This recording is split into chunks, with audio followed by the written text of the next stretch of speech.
Dokter mengeluarkan polisi mainan dari hidung bayi itu. House tercengang.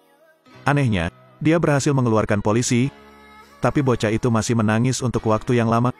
House bersiap untuk mengambil yang berikutnya. Benar saja, dia mengeluarkan mainan lain. Ya Tuhan, berapa banyak benda yang ada di hidungnya. Jika Anda perhatikan lebih dekat, itu adalah mainan pemadam kebakaran. Tapi anak laki-laki itu masih tidak berhenti menangis. Dari pengalaman, House merasa masih ada sesuatu. Setelah beberapa saat memeriksa, dia mengeluarkan truk pemadam kebakaran. Sang kakak mengira adiknya memiliki masalah kejiwaan, tapi House tidak berpikir begitu. 2 polisi. Sebuah truk pemadam kebakaran. Dengan demikian, terlihat masih ada korban di hidung. House membuka lemari dan mengeluarkan penyedot debu logam. Dia mengisap gunting yang diletakkan di dekatnya. House kemudian menyuruh saudara laki-laki anak laki-laki itu untuk menjaga kepala saudara laki-lakinya. Dia memasukkan mesin pengisap logam ke hidung bocah itu. Segera setelah itu, seekor kucing tersedot keluar. Begitulah. Bocah ini terlalu pintar. Untuk menyelamatkan kucing itu, dia mengerahkan 2 polisi dan sebuah truk pemadam kebakaran. Masalah bocah itu terpecahkan. House mengalami kejadian aneh lagi. Wanita ini telah melajang selama 2 tahun sekarang, tetapi sedang hamil.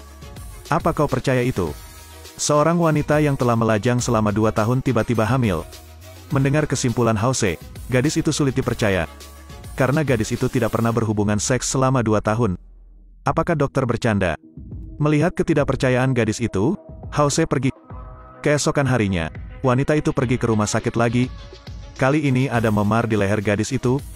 House melihat dari dekat dan menanyai gadis itu lagi. Tetapi gadis itu mengira House sedang berbicara omong kosong. Karena sebenarnya sudah 2 tahun gadis itu tidak pernah berhubungan badan. House juga tidak mau menjelaskan banyak. Dia mengambil rambut gadis itu untuk diuji. House akan menggunakan eksperimen untuk memverifikasi. Dia menduga gadis itu melakukannya saat mabuk. Pada hari ketiga, wanita itu datang lebih awal untuk menunggu hasilnya. House memberitahu gadis itu bahwa tidak ada yang perlu dipermalukan jika gadis itu benar-benar berhubungan seks. Tapi anehnya, gadis itu tetap menyangkalnya. Apalagi kali ini, kondisi baru muncul di tubuh gadis itu. Ini campak di pantat. House melihat lebih dekat dan berkata ini bukan campak. Hal ini disebabkan oleh gesekan dengan karpet. Ketika wanita itu mendengar ini, dia sangat marah. Mungkin gadis itu tidak tahu dia sedang berhubungan seks.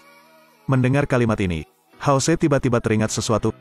House bertanya kepada gadis itu, apakah kamu merasa lelah di pagi hari? Wanita itu berkata ya, tubuhnya sangat lelah. House bertanya lagi apakah dia kesal. Gadis itu berkata ya. Mantan suami gadis itu tinggal di lantai bawah. Setiap hari dia memanggil gadis itu untuk kembali. Mendengar ini, House punya jawabannya. Selanjutnya, dia menyuruh House untuk berbaring di kapsul selama 1 malam. Tentu saja tebakannya benar.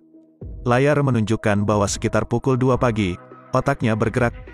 Ini menunjukkan bahwa gadis itu berjalan dalam tidur. Ketika wanita itu mendengarnya, dia sangat bingung.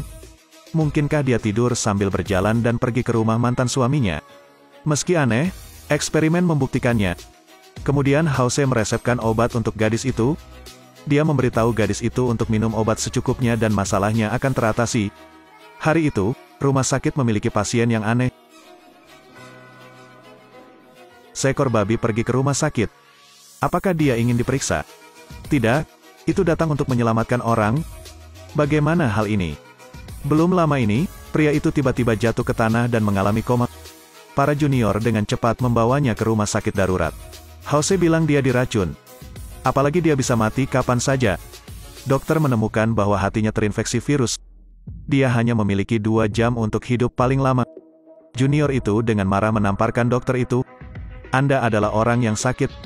Waktu hampir habis. Jadi House menemukan cara. Katanya dokter mengarah ke babi. Mari kita lihat apa yang House lakukan. House kemudian menyedot darahnya dan memasukkannya ke dalam tubuh babi. Dari situ, hati babi akan membantu Sang Taipan membersihkan darah. Tuhan, ini benar-benar hanya ide House. Tapi cara ini hanya bisa memperpanjang waktu. Itu tidak bisa disembuhkan sepenuhnya. House mempelajari masalah ini siang dan malam. Akhirnya dia membuat penemuan baru. Sang Taipan adalah seorang perokok. Kali ini sesuatu yang sangat aneh. Seperti yang diharapkan dari House, dia menemukan bahwa pasien sedang minum obat yang mengurangi jumlah sel darah merah. mengambil terlalu banyak obat ini bisa sangat berbahaya. Untungnya, dengan Hause, dia diselamatkan. Tapi babi itu tidak seberuntung itu. Ia telah meninggalkan dunia ini. Di akhir film, Sang Taipan memberi Hause sebuah mobil merah. Hadiah ini membuat Hause merasa sangat bingung. Film berakhir di sini.